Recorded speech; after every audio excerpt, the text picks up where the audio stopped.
दोस्तों, स्वागत है आपके YouTube चैनल श्री राम दूत में। सज्जनों, हमारा सौभाग्य है हमारे जीवन को दिशा देने के लिए हमारे धार्मिक ग्रंथ घरों में सुशोभित हैं। वेद, उपनिषद, छह शास्त्र, व्याकरण, श्री वाल्मीकि रामायण, श्री रामचरितमानस, श्री गुरु ग्रंथ साहब एवं अन्य धार्मिक ग्रंथ जिनकी उपस्थिति मात्र से घर का वातावरण दिव्य एवं अलौकिक सा हो जाता है। यह तो व्यक्ति की व्यक्तिगत रुचि है कि वह कौन से ग्रंथ का पाठ करता है, क्योंकि जीवन को दिशा देने के लिए किसी भी धार्मिक ग्रंथ का अनुसरण करना, उसका पाठ करना किसी भी प्रकार से गलत नहीं है। लेकिन हैरानी की बात तब होती है जब कुछ सनातन धर्म को मानने वाले ही लोगों का कहना होता है कि हमारे घर में श्री रामचरितमानस, गीता जी, वेद अथवा उपनिषद यह सभी ग्रंथ तो हैं, लेकिन महाभारत ग्रंथ हम अपने घर में नहीं रखते। कारण पूछते हैं क्यों? तो पता चलता है कि अगर हम अपने घर में महाभारत ग्रंथ रखेंगे तो हमारे घर में झगड़ा हो जाएगा, लड़ाई हो जाएगी। और व्यंग की भाषा में हम अक्सर सुनते भी हैं कि जब कहीं लड़ाई होती है तो एक शब्द का प्रयोग किया जाता है कि भाई साहब वहाँ तो महाभारत हो गया, अर्थात लड़ाई हो गई।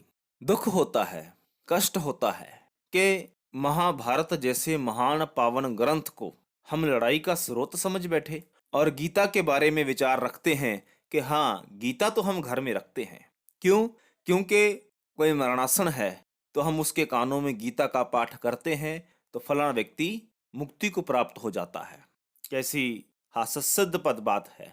हमें गीता तो पूजनीय लगती है, लेकिन महाभारत से हम लोग विलगता दिखाते हैं, उसके प्रति हमारे भाव सुंदर नहीं है। जबकि अधिकांश लोग तो यह जानते भी नहीं कि गीता महाभारत ग्रंथ का ही एक अंश है। महाभारत ग्रंथ के बारे में तो हमारा कहना है कि अगर इसको रखेंगे तो घर में लड़ाई हो जाएगी, इसलिए हम महाभारत नहीं रखते बल्कि गीता रखते हैं। तो पहले गीता को समझ लीजिए कि गीता उपदेश का जन्म किन परिस्थितियों में हुआ। अर्जुन जिस वक्त युद्ध भूमि में खड़ा होता है, सामने कौरव सेना है और इस तरफ पांडवों की सेना, और भगवान श्री कृष्ण के रथ पर अर्जुन खड़ा हुआ है और सामने नजर दौड़ाता है तो क्या देखता है? अपने प्रियजनों को देखता है, गुरुजन, मित्रजन, और यह सबको देखकर उसके मन में मोह जागृत हो जाता है। और अर्जुन वहां पर क्या फैसला लेता है? श्री कृष्ण को हाथ जोड़ता हुआ और अपने गांडीव को एक तरफ रखता हुआ निढाल होकर के गिर जाता है। हे श्री कृष्ण, मैं युद्ध नहीं करूंगा। मैं अपने प्रियजनों को मारकर राजपाट अगर प्राप्त भी कर लूं तो उसका लाभ ही क्या? मैं इतने निर्दोष लोगों की हत्या का पाप भला कहां पर चुकाऊंगा? श्री कृष्ण वहां पर यह नहीं कहते कि वाह अर्जुन, मुझे तुमसे यही उम्मीद थी, राजपाट तो माया है, इसके लिए भला इतनी हत्याएं क्यों? तुमने बड़ा उचित फैसला किया अर्जुन, ठीक है, युद्ध मत करो। लेकिन सज्जनों, ऐसा थोड़ी हुआ, बल्कि यहाँ पर श्री कृष्ण अर्जुन को उपदेश देते हैं और उस उपदेश के अंदर यही कहते हैं कि हे अर्जुन, उठो, अपना गांडीव उठाओ और इन अधर्मियों को, इन पापी जनों को, इन सब का संहार करो, क्योंकि यह सब लोग धर्म से विलग हुए हैं, धर्म के विरुद्ध खड़े हैं। और अगर तुम कहते हो कि तुम नहीं मारोगे तो अर्जुन, वैसे तो मैं इनको पहले ही मार चुका हूं, लेकिन मैं तो सिर्फ तुम्हें इस विजय का श्रेय देना चाहता हूं।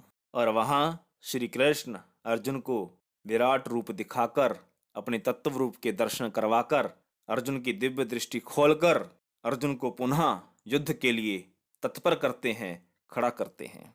और अर्जुन श्री कृष्ण के विराट रूप को देखने के पश्चात खड़ा होकर के कहता है कि हे केशव, अब बताओ मैंने किस किस को मारना है?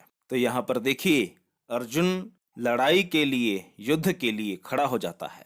तो एक संदर्भ में देखा जाए तो गीता का उपदेश धर्म का उपदेश तो है ही, लेकिन संसारिक दृष्टि का अगर एक पक्ष देखेंगे तो इसमें एक व्यक्ति को लड़ाई के लिए उकसाने का उपदेश भी है।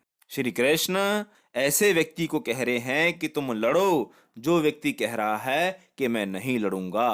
तो लड़ाई का उपदेश देने वाला ग्रंथ गीता हुआ या महाभारत। इस गणित के आधार पे तो गीता लड़ाई कराने वाला ग्रंथ हुआ और हम कहते हैं कि महाभारत लड़ाई कराने वाला ग्रंथ है, इसलिए हम अपने घरों में नहीं रखते। सज्जनों, ना तो गीता और ना ही जिस ग्रंथ में गीता दर्ज है महाभारत, कोई भी ग्रंथ लड़ाई कराने के लिए है ही नहीं, बल्कि लड़ाई समाप्त हो इसलिए ग्रंथों की रचना की गई है। और वह लड़ाई केवल बाहरी नहीं, वह लड़ाई मानसिक स्तर पर है, वह लड़ाई आत्मिक स्तर पर है और वह लड़ाई शारीरिक स्तर पर भी है। तो यह मिथ्या धारणा कि महाभारत लड़ाई का उपदेश देता है, तो इसको मन से निकाल दें। क्यों? क्योंकि यह हमारी अज्ञानता का सूचक है। क्या श्री रामचरितमानस में युद्ध नहीं हुए? क्या अन्य पौराणिक कथाओं में युद्धों का वर्णन नहीं है? है, लेकिन हमारी बुद्धि का स्तर क्या है? हम क्या सोचकर ग्रंथ पढ़ते हैं? हमें उसमें से क्या निकालना है? यह तो हमारे आत्मिक ज्ञान अथवा बौद्धिक ज्ञान पर ही निर्भर करता है। सज्जनों, इसलिए किसी भी प्रकार से महाभारत ग्रंथ उपेक्षित नहीं है, निंदनीय नहीं है। ऐसा कोई कारण नहीं है जिसके चलते हम महाभारत ग्रंथ को अपने घरों से परे रखें और केवल गीता को हमारे घरों में सुशोभित रखें।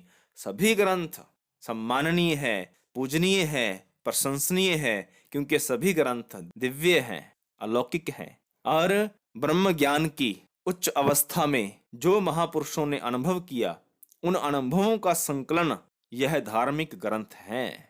और अगर सच में इन ग्रंथों को समझना है, इनकी गहराई को, इनकी दिव्यता को, तो ऐसे किसी साधु के पास अवश्य जाएं जो भीतर उतरा हो, जिसको तत्व का ज्ञान हो, जो ईश्वर से एकमिक हो चुका हो। फिर देखिएगा, रामायण महाभारत केवल कोई लड़ाई का प्रसंग नहीं दिखेगा, बल्कि जीवन को दिशा देने वाला सबसे महान सूत्र दिखेगा। इसलिए सज्जनों, आपको यह प्रेरक प्रसंग पसंद आया हो तो आप लाइक करें, शेयर करें, कमेंट बॉक्स में जय श्री राम अवश्य लिखें और हमारे चैनल श्री रामदूत को सब्सक्राइब अवश्य करें, साथ में बेल आइकॉन दबाते हुए। धन्यवाद। जय श्री राम।